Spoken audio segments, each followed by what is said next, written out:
देखिए, आमतौर पर अगर कोई स्टार किड है या उसका कोई रिश्तेदार स्टार है तो अमूमन वो फिल्मी दुनिया का रुख करता है या करती है। लेकिन कई ऐसे भी स्टार किड होते हैं जिन्हें इन सब चीज़ों से अलग कुछ करना होता है, और उन्हीं में से एक है अमिताभ बच्चन की नातिन नव्या नवेली नंदा, जिन्होंने हाल ही में अपने एक पोस्ट के जरिए सोशल मीडिया पर हलचल मचा दिया है। अब वो कैसे, तो आपको बता दें कि इन्होंने देश के सबसे प्रतिष्ठित संस्था IIM अहमदाबाद में एडमिशन ले लिया है।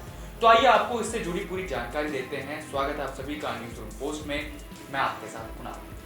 आपको बता दें कि बॉलीवुड सुपरस्टार अमिताभ बच्चन की नातिन नव्या नवेली नंदा ने अपने इंस्टाग्राम पर पोस्ट करते हुए बताया कि उन्होंने देश के प्रतिष्ठित IIM अहमदाबाद में एडमिशन ले लिया है और वहां पढ़ाई शुरू करने जा रही हैं। नव्या ने अपने पोस्ट में लिखा कि सपने सच होते हैं, अगले 2 साल सर्वोत्तम लोगों और संकाय के साथ ब्लेंडेड पोस्ट ग्रेजुएशन प्रोग्राम यानी BPGP 2026 की क्लास। उनकी इस पोस्ट के बाद लोगों ने लगातार सवाल पूछे कि उन्होंने कैट का एग्जाम कब दिया, क्योंकि कैट के जरिए ही इन IIMs में एडमिशन मिलता है। उनके कितने मार्क्स आए और उन्हें एडमिशन कैसे मिला, क्योंकि हमने देखा है कि IIM में एडमिशन लेने के लिए बच्चे दिन रात मेहनत करते हैं, तब जाके वहां एडमिशन मिल पाता है, और कईयों को तो मेहनत करने के बावजूद फल नहीं मिलता है। खैर, इस पर खुद अब IIM की एक प्रोफेसर ने रिएक्ट किया है। उन्होंने X पर एक पोस्ट में जवाब देते हुए बताया कि उनका यानी कि नव्या का CV बहुत मजबूत था। साथ ही उन्होंने कहा कि नव्या नवेली ने जिस कोर्स में एडमिशन लिया है उसके लिए कैट स्कोर की जरूरत नहीं होती है। जी हाँ, मतलब जिस में एडमिशन लिया है नव्या ने, उसमें कैट के मार्क्स या स्कोर की कोई अहमियत नहीं होती है। अब आप लोग सोचेंगे कि कैट की जरूरत नहीं होती है तो कैसे मिलता है एडमिशन।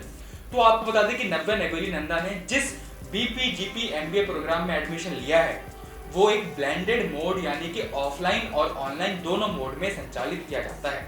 इसमें लाइव ऑनलाइन सेशंस के साथ साथ ऑन कैंपस मॉड्यूल्स भी शामिल होते हैं। इस कोर्स की जो ड्यूरेशन होती है वो 2 साल की होती है। इसकी एडमिशन प्रोसेस की बात करें तो IIM अहमदाबाद का ऑनलाइन एडमिशन टेस्ट IAT, जो कि ऑनलाइन MBA के लिए विशेष रूप से डिजाइन किया गया है, या फिर एक कैट स्कोर जो पिछले 5 साल के अंदर किया गया हो, और या फिर एक GMAT GRE स्कोर, या फिर एक नए GMAT फोकस एडमिशन का स्कोर भी मान्य होगा। अब वहीं सॉर्ट किए गए उम्मीदवारों को फाइनल सिलेक्शन के लिए एक इंडिविजुअल इंटरव्यू के लिए बुलाया जाता है। अब सवाल यह है कि कौन ले सकता है इसमें एडमिशन। तो आपको बता दें कि ग्रेजुएशन पूरा होने के बाद कम से कम 3 साल का फुल टाइम वर्क एक्सपीरियंस आपको होना चाहिए, और आपकी आयु यानी कि एज भी कम से कम 24 साल की होनी चाहिए। इसके साथ किसी भी सब्जेक्ट में कम से कम ग्रेजुएशन की डिग्री होना जरूरी है। तो आप सभी भी नव्या के जैसे IIM अहमदाबाद में एडमिशन ले सकते हैं, वो भी बिना कैट निकाले। तो फिलहाल इस वीडियो में इतना ही, और जानकारियों के लिए देखते रहिए न्यूज़ रूम पोस्ट।